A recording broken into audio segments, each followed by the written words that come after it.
It's almost 3 p.m., 1500 hours in the old city of Jerusalem.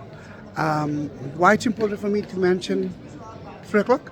Because that is the time that we believe Jesus actually died on the cross. And we are walking together to the Church of the Holy Sepulchre.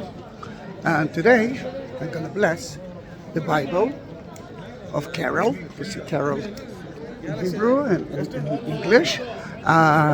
She didn't want me to mention her name. Then every time that I say Carol, I mention her name secretly.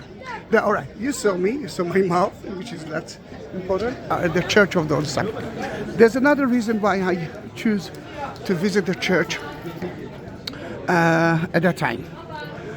But let me tell you that I already blessed the book, the Bible, with an olive cover, Lord's Prayer on one side, and a little bit of the earth of Jerusalem.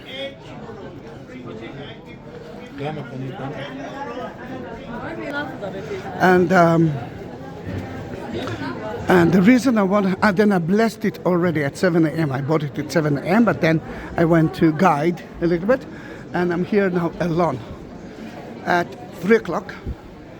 Mainly because I wanted you to understand how crowded is the church. This is the place that, according to what we believe, Jesus was crucified, died, buried, and resurrected.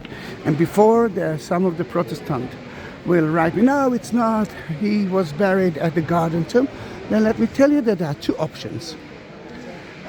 This is the option of 90% of the Christians, and because the 19th century, the Protestant, some of them, Church of England, for example, say that Jesus wasn't crucified inside the city, and this is inside the city. This is, my dears, the Times Square of Jerusalem. Then let's look for a different place. And they did. And they found an amazing place. It's called the Garden Tomb, as you already know, outside the Church of the Holy Sepulchre, outside the gate of Damascus Gate. But that city is different than the city from Jesus' time. That city is from, Jesus' city was 2,000 years ago city. And I want you to figure out how your city looks like 2,000 years ago. Then in that case, that city been destroyed so many times. For example, the church wasn't there at the time of Jesus. He was crucified at a place that called Golgotha, which was outside the city. The Bible mentioned it itself, and this is how the Jews have been buried. Then in that case,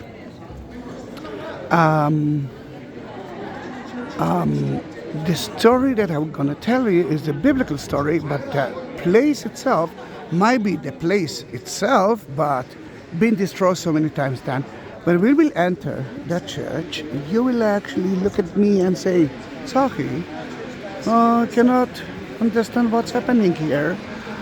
It's so different than what I know. And then I will say, yes, you're right. It doesn't look like a church because it's been destroyed so many times. Then it's look like a Lego, part, another part, another part, another part. Another thing that you might ask me, what's happening here? Why do I see so many different kind of monks? Usually, if it's a Catholic church, it's a Catholic church. If it's a Protestant church, Protestant church. If it's you got a message. But their church belongs to Greek Orthodox churches, Armenian, and even Catholic. Then you can understand that there's a lot of tension here. Why you can see that storeroom? Because they are renovating the church now, the floor of the church.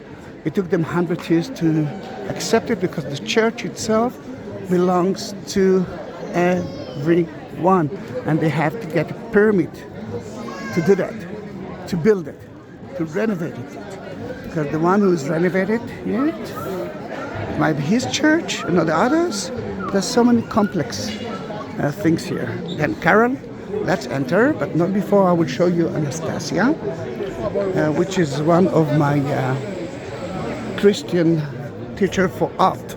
And everything that I know about art comes from her. And she is the only one, and the one only That is Anastasia. And again, I was talking about who is my teacher for Christianity art. Now, if I'm doing something wrong, blame her.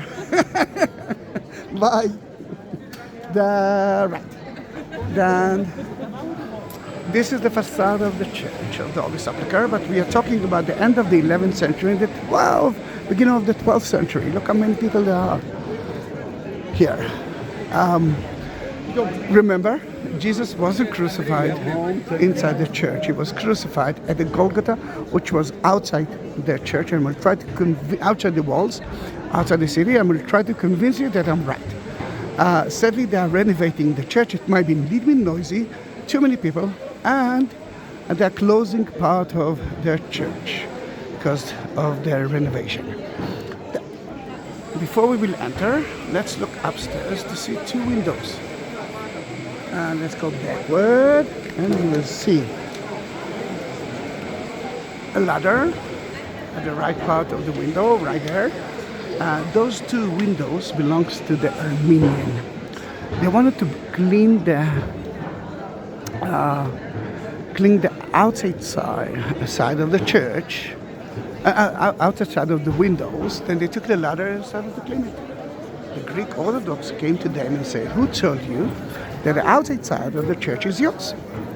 The outside side of the church, the facade of the church belongs to everyone. Until they figure out who owns it, the ladder will be there." Another reason for it is about the entrance. At the 13th century, when Saladin occupied that church, he decided not to destroy it, although he destroyed some other things.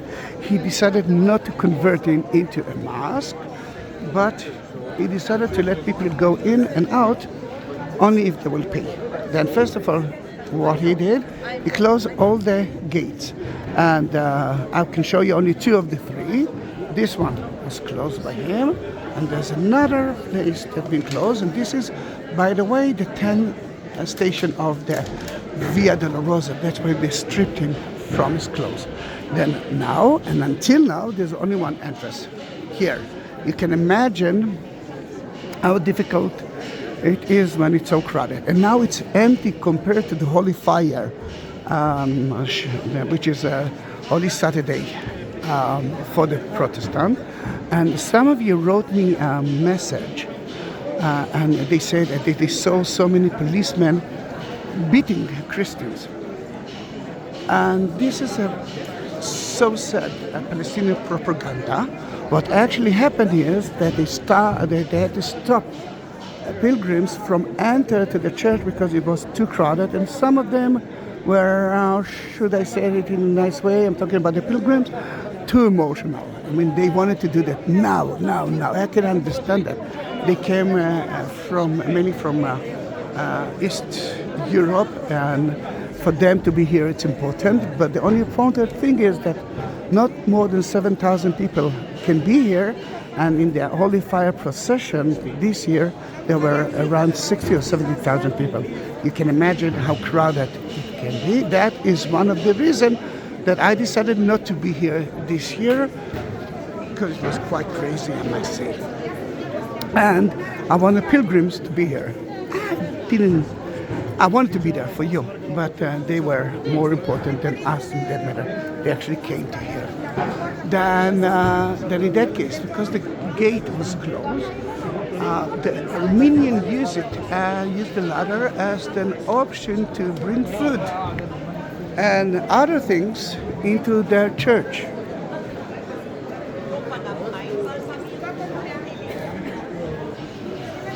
Now, you will see a lot of graffiti. And because there's a huge debate who owns what, a lot of the graffiti is from this time, from 20th century.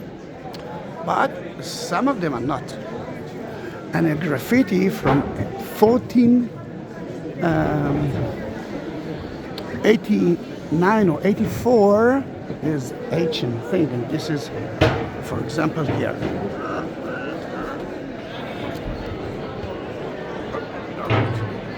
You can see it.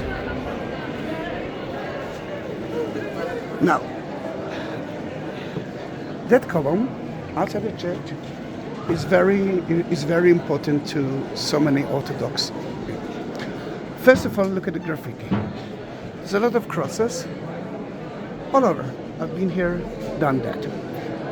But as you can see, that column is very important. Why? We talked about the Holy Fire. There was one here that the Armenian didn't let Greek Orthodox to enter to the Holy Fire. Usually it's a Greek Orthodox together with the Armenian Orthodox at the same place, at the same time. But it was a time that the Armenian didn't let their Orthodox to enter, and all the Orthodox people actually stayed here. And in this year, Jesus sent the Holy Fire through that creek. Then in that case, that was kind of a victory for the Greek Orthodox, and this is a symbol of divine thing. And a lot of them are doing it. Another thing that you can see here is a cross of the Church of the Holy Sepulchre. You can see the Golgotha here. Now, inside the church, I already blessed it in the tomb of Jesus and at the crucifixion place, mainly because I cannot do that with a camera, because now it's too crowded. And this is empty, unbelievable empty compared to a regular day. At 7 a.m., if you want to enter to the tomb, be here between 5 a.m. to 7 a.m. Later on, it will be very crowded. Let us start with the tomb to show you what is crowded. And I must say that today it's not crowded at all. It's even empty. In front of you can see the tomb. The tomb is divided into two. The first chapel is the angel chapel, and you will see a candle there. The second part is the tomb itself, and you can see that they are renovating the floor. For example, they took those two stones from the floor.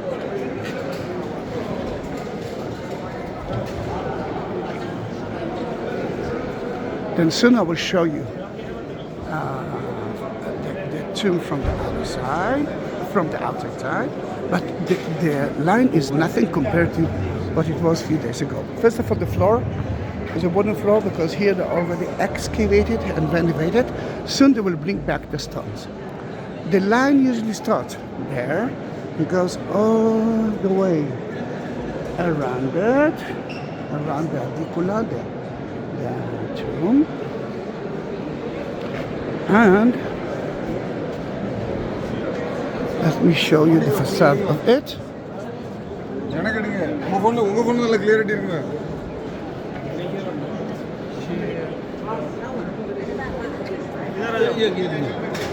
This is the facade of the church, of the tomb.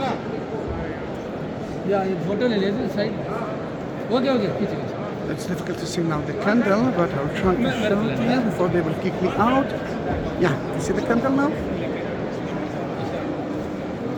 The inner part is the tomb. The candle shows you where the angel took care that no one will steal the body of Christ. The inner tomb is an empty tomb because he actually resurrected. And we are doing it backward, isn't it? This is part of the line. And as you can see, it's much wider. The line that you saw today is something like, let's say, 2.5, 3 hours.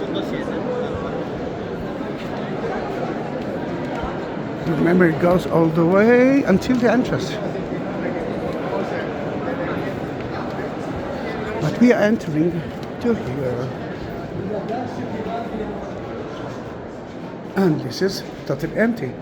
Then let's start with that before people will enter. I'm trying to convince you that it might be the area of Jesus' burial site. If you really use the flashlight, but for that I need to do that, you can see tombs from the time of Jesus. Look at the niches. There are a few niches here. Some of them are old, not easy for me to enter. Some of them are still closed, like that one or that one. Then we have here 1, 2, 3, 4, 5, 6 niches. Let's go out. And no, not easy. When you're going out, watch your head. And let's sit here in a niche from the 4th century. And now we can talk about what we saw. First of all, that room is again part of the discussion who owns it. But the wall that you see here, from the door and here, it's from the 4th century, from the church that St. Helen built. And you can see a lot of holes on the wall that used to hold marble. The church in the 4th century was an amazing church, more than twice bigger than the church of today. Then you saw a tomb. And we know that Joseph of Arimathea, a Jewish priest, gave Jesus his own tomb. If that is the garden of Joseph of Arimathea, then I'm sure that he built himself a tomb next to his master. Then the tomb that we saw might be his tomb.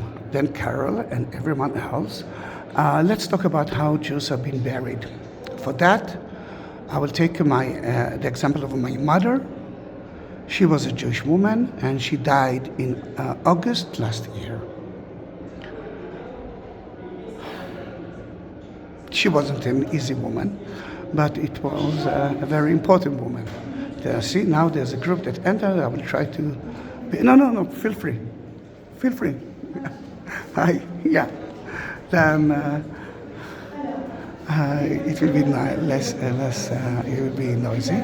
Then, you know what? Let's go outside and talk about my mother and / Jesus outside. I'll try to find that very... But if you talk about graffiti,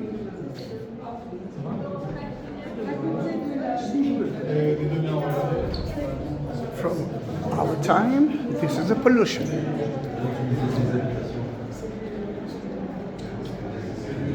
And before you will ask what is that table, it's not, it's an altar and it's burned down like just like the rest of the church in 1808. But because they still argue about who's using what, then no one maintained it. The only thing that they did is to cover it with a new floor. Then, in that matter, when a Jew died, he's been buried at the same day. Especially if he's a religious Jew. Although my mother wasn't a religious Jew, she wanted to be buried just like that. And then she died. She died around 5 a.m. If I remember correctly. She was buried before sunset at 4 p.m. They purified the body, put a shroud around her, and then they bury her without a casket, with a coffin, just like Jesus. Jesus was crucified at 12 o'clock. He died now. Joseph of Arimathea will anoint his body, put a shroud around him, and then he will bury him in the tomb that he never used before, a virgin tomb, which was outside. Then I'm sure that he built himself a tomb here. Why never been used before? Because a rich Jewish tomb was usually a rock cave. A rock-cut cave, that's like we saw. And if there were 5 niches, what will happen to the 6th body? They will open all this niche, they will put the bones in the small box, and they will bury someone else instead. And now we can understand that Jesus was buried in the virgin tomb. They didn't use the same tomb. They left it for Jesus, and it might be the tomb of Joseph of Arimathea. True or not, we don't know. But it might be true. But at least you can say that it was a Jewish tomb. Excuse me, please. Excuse me. It was a Jewish tomb, then in that case, you can understand that it is a cemetery area. Now we are leaving the tomb area, and I can show you that where the toilet used to be, but now you cannot even use it anymore. Oh yes, you can.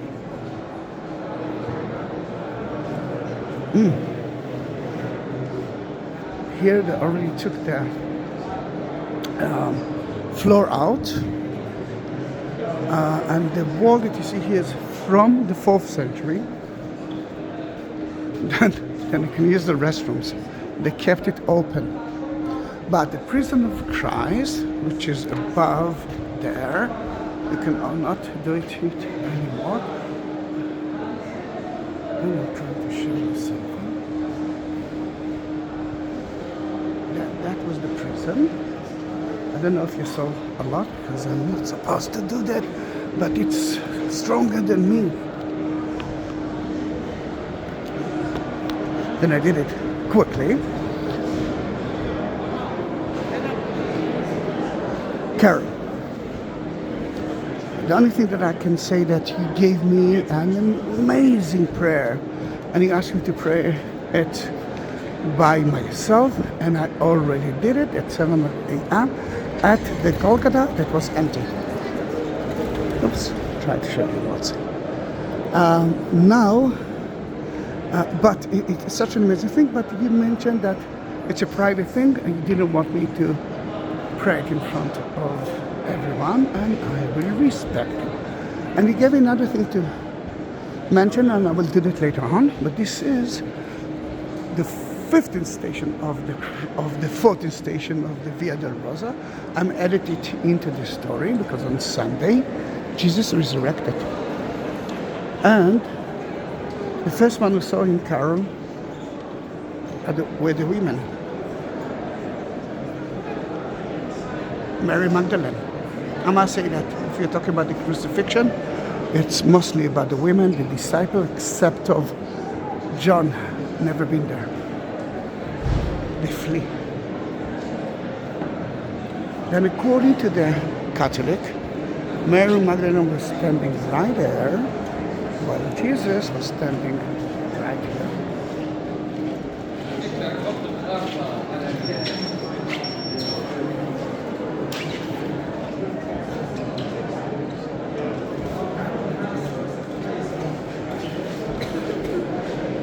Because they're measuring the church every inch. It's such a beautiful thing they do here. Here you can see they already been renovated. And if you look at my videos about the Church of the Holy Sepulchre, you can see stage by step.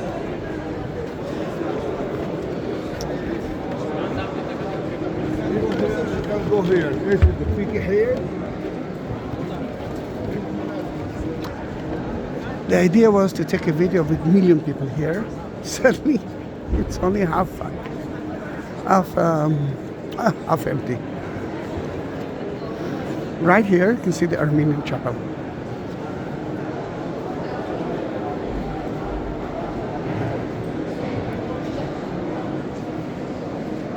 That is where the ladies stood when they saw Carol the crucifixion.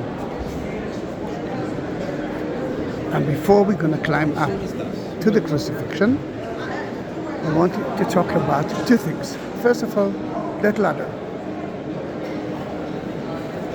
That ladder wasn't here. I mean, most of the here is not here, and no one used it. But when they signed the status quo between all the churches here, and that was by the help of the British, when they signed it, the ladder was here, and the ladder outside, the ladder that we saw of the Armenians were there too. Then that ladder would be here from Ash Wednesday until Pentecost. And the other one is, as you know, all here.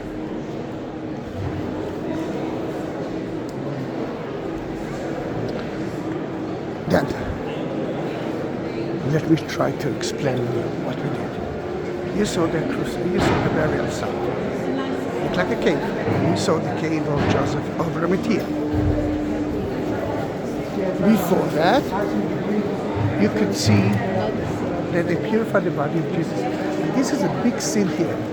I mean, if you ask me, it's like 1/3 of it. Then burial site and the resurrection and the anointing of the body of Jesus and the crucifixion. But we are now anointing the body of Jesus. And let me just bless the book of you, Carol. Oh, by the way, you asked me about the same book in Aramaic or in Hebrew.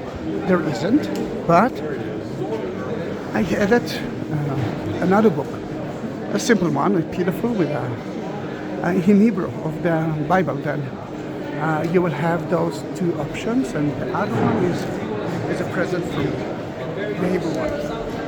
Then all the women, none of the men weren't there, Mary the mother, the women, so many other women, John the disciple, the beloved one, and Nicodemus and Joseph of Arimathea. That's why they blessed him. And for me, this is the most energetic stone in the church. And where is the stone? Right here. And when I'm taking groups and forcing them, not forcing them to buy, but if they bought something, I'm forcing them to bless it. Because let's face it, the Bible you can buy in New Zealand as well. But the Bible with the wooden cover, you can buy in Jerusalem.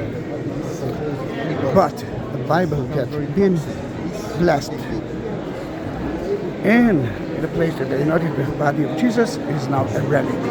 This is not a Bible. This is something special.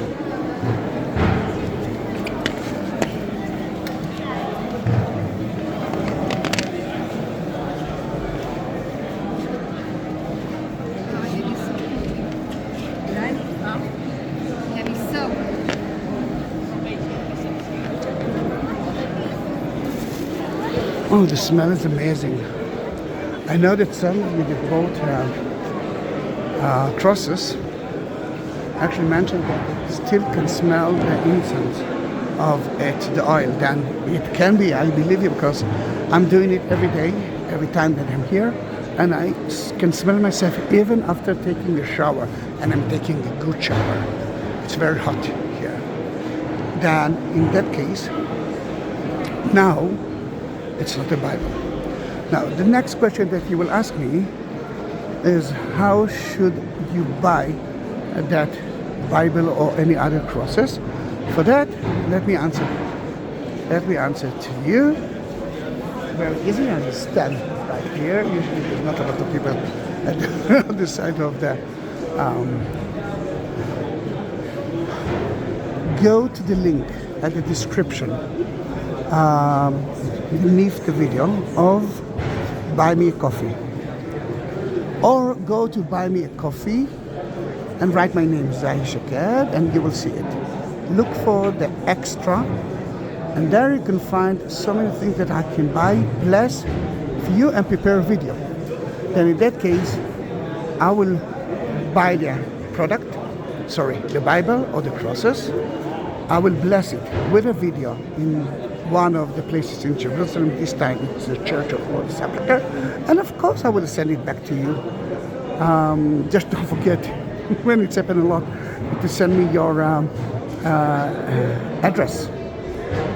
Then I will send it to you by mail, and you will get it. Now, the minute you will feel bad, touch that Bible, you will be stronger and stronger and stronger.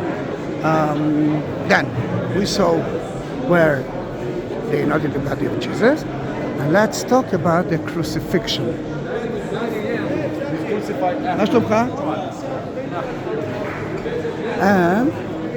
And let's talk about the crucifixion. Remember, we went backward.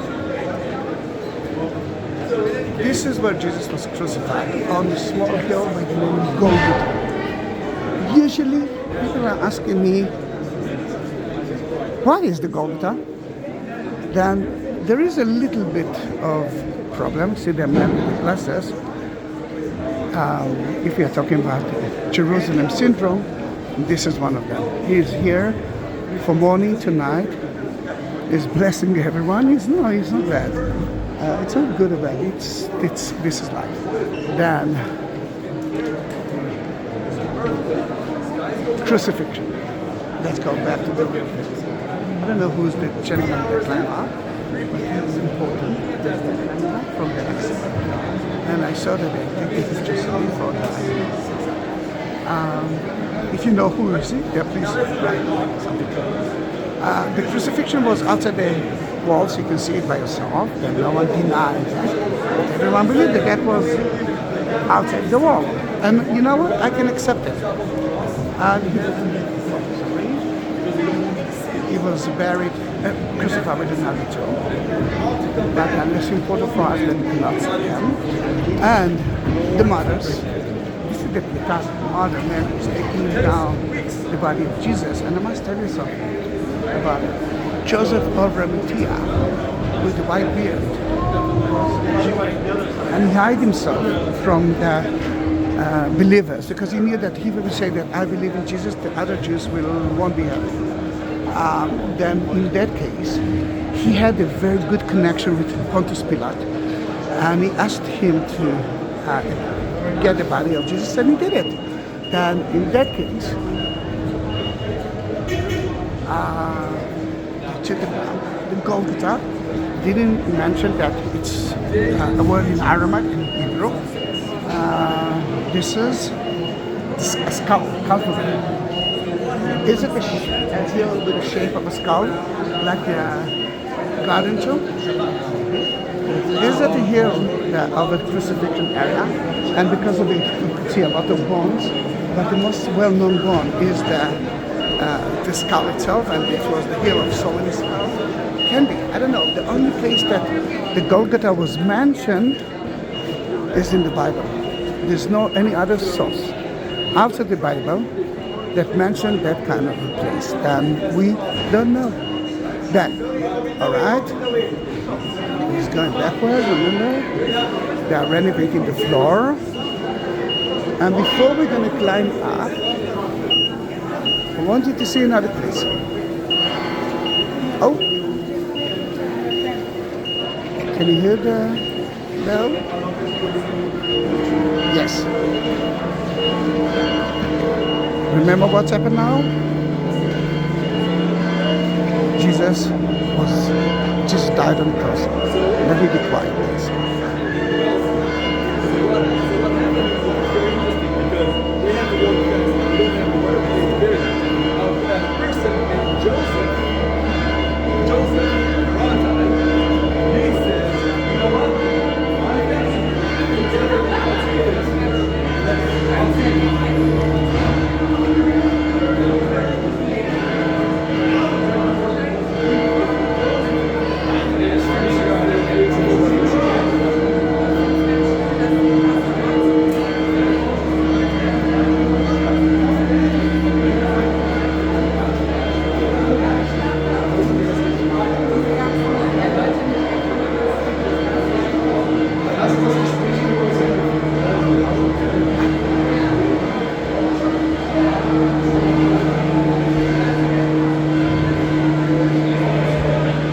The lower part of the Golgotha.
Then you saw the lower part of the Golgotha, the Calvary. We're going to climb up to see the rest of it. The upper one. The upper one is divided into two. Catholic part, and that is the entrance to the Catholic part. The exit will be from, excuse me please, excuse me, excuse me, I don't, excuse me sir, this is the guy that bought the Bible from you today.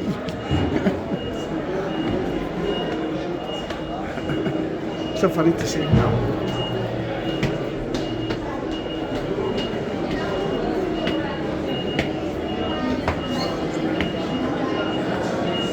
Then we're entering through the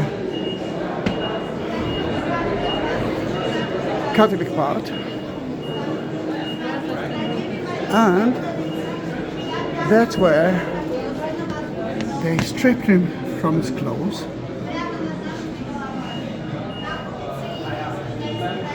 That was one of the entrances that been blocked by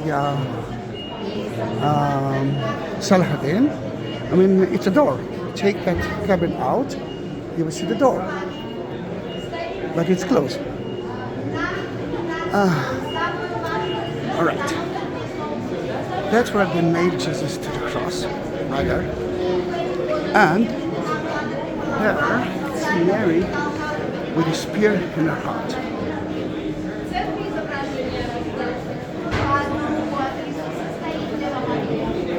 That represents the Pietà, one of the stations of the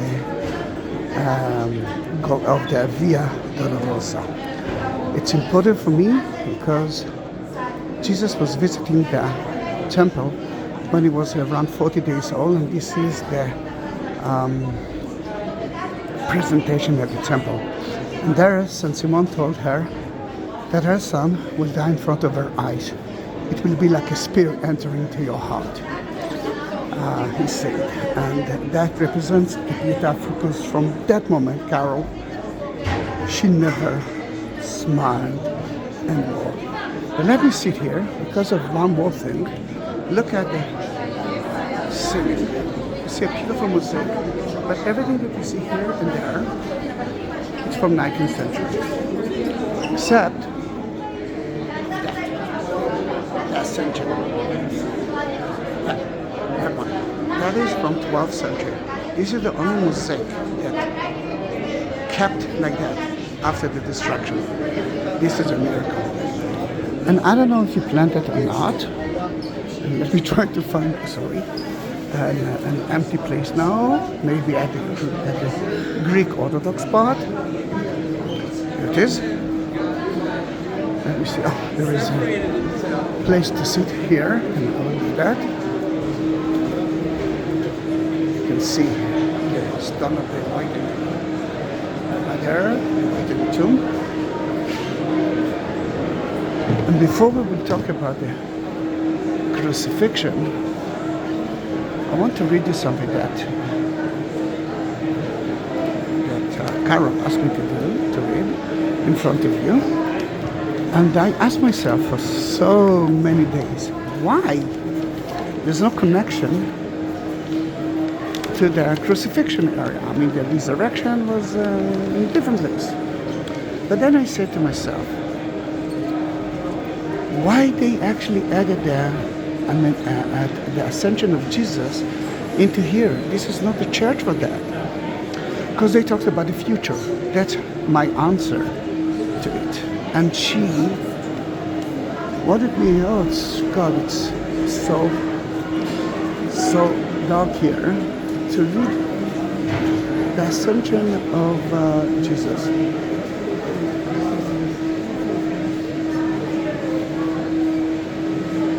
From Luke 24. I hope that I will be able to read it for you, because it's very dark here. When he had led them out to the vicinity of Bethany, he lifted up his hands and blessed them. While he was blessing them, he left them and was taken up into heaven. Then they worshipped him and returned to Jerusalem with great joy. and they stayed at the temple praising God. Now, before we will talk about the connection, let me read it for you in Hebrew. The ascension of Jesus, it's Aliyato Shel Yeshua. Yeshua, that's the name of Jesus, which is in Hebrew, salvation in English. כשהוציא אותם אל קרבתו של ביתניה, Bethany, which is the house of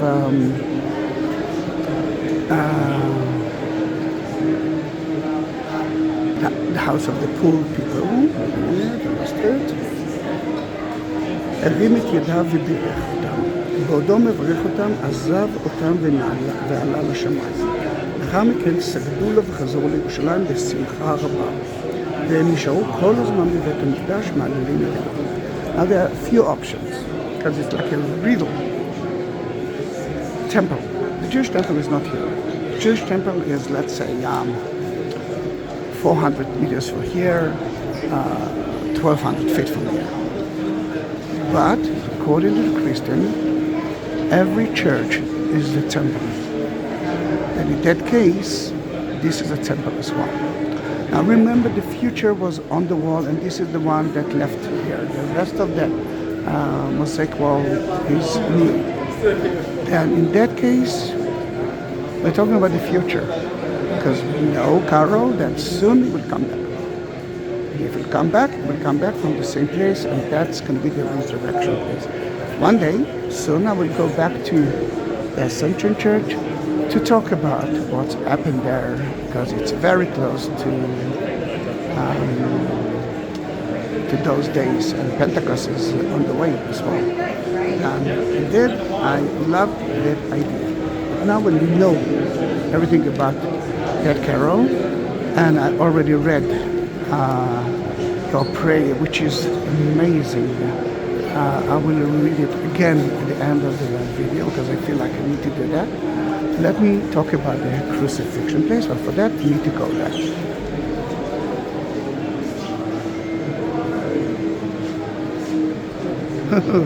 Now there's a lot of people. Then I will wait a little bit. Oh, see, they just left.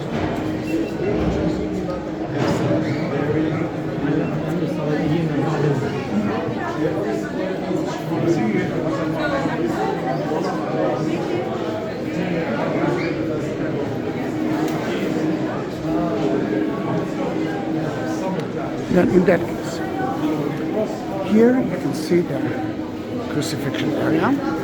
That is where Jesus was crucified. On top of it, you can see the symbols to it. Jesus from Nazareth, King of the Jews. To the right, John with a hand on his chest. John is the beloved one, and we think that he is the little guy. Before 13, before he became a man, and that's why there's no beard. Mary was at the left part of it, while Jesus was on the cross, and let me remind you that he was on the cross a few, let's say, minutes ago. Remember, he died while we were hearing the bells. He asked John to take care of his father. Beneath the glass, you can see the Golgotha, and I blessed your book right where the two ladies are, which is the exact spot of the crucifixion. I didn't want to wait here another half an hour for that, and I did it early morning. I did a small group later on, then I decided to come back to here instead of going back to Tel Aviv to bless your book, and I'm doing it. Mary with a spear in her heart and nailing to the cross. This is the Greek Orthodox part, and we are living now the church from the Greek Orthodox part. We enter through the Catholic, we are leaving the church through the Greek Orthodox part. So, very dramatic scene in the Jewish world.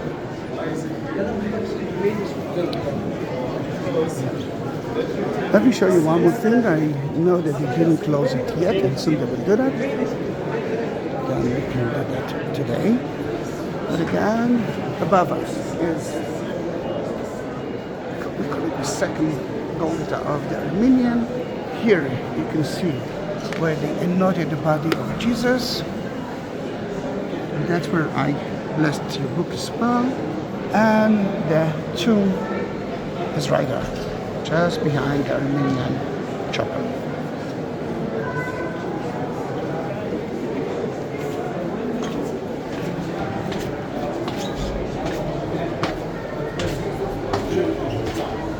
Next, there is an altar where you can see Jesus being nailed to the cross. And the next place is where there is an altar. Two more places. This is a Greek Orthodox chapel, and you can see the creek of the bear dog of the Golgotha right there. Let's bless the Bible here. I'm taking a picture of them that don't want to be here. Now remember, at 3 o'clock, the earth shake. You can see until today the creek, and so many people resurrected. According to the Greek Orthodox, one of them was Adam and Eve, first couple. Now this is the Adam chapel. Beneath those two benches and beneath the mosaic floor, you could find Crusader kings' tombs, but Crusader are Catholic. Oh, the Greek Orthodox bishops.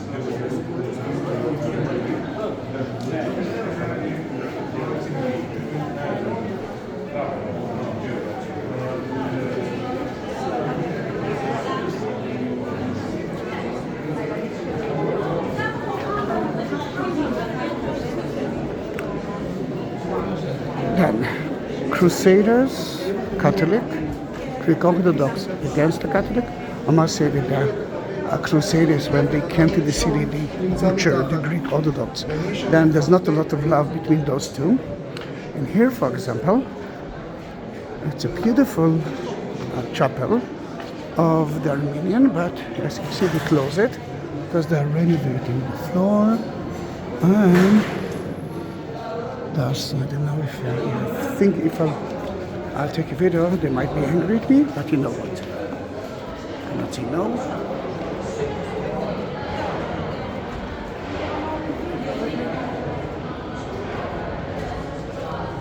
You could see a little bit of renovating the floor there. I'm running away to the lowest place of the church, and this is an Armenian chapel. The floor that you will see there is new. It's from the 1900, and it's actually described of 12 places that are very important for the Armenian. A lot of them been destroyed by the Turkish in 1915 when they butchered 1.5 million of them. The Armenians, yes, there's a lot of chapels of the Armenians here. Well, the first nation that been converted into Christianity, and in that case they have a lot of places in the Church of the Holy Sepulchre. But we are leaving the Armenian chapel, entering to another chapel. This is a Catholic one, and that's where St. Helen found the true cross. And Carol, we're gonna bless your Bible there. Oh, it's like 50 minutes now. Long video. Sorry. You can see St. Helena with a true cross. And that's where she found it. I will bless you there too, but suddenly there's someone that I pray there. I don't want to disturb her.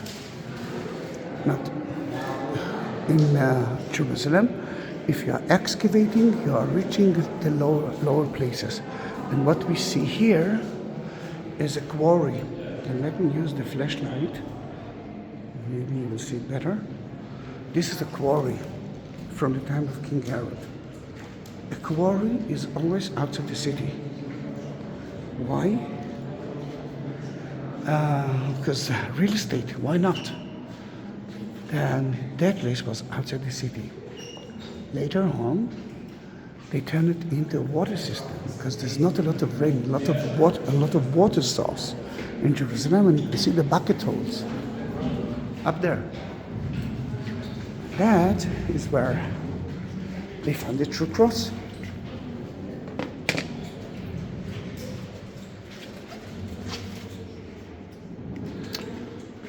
St. Helen found 3 crosses.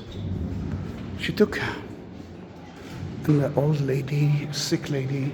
The first 2 crosses touched her, nothing happened.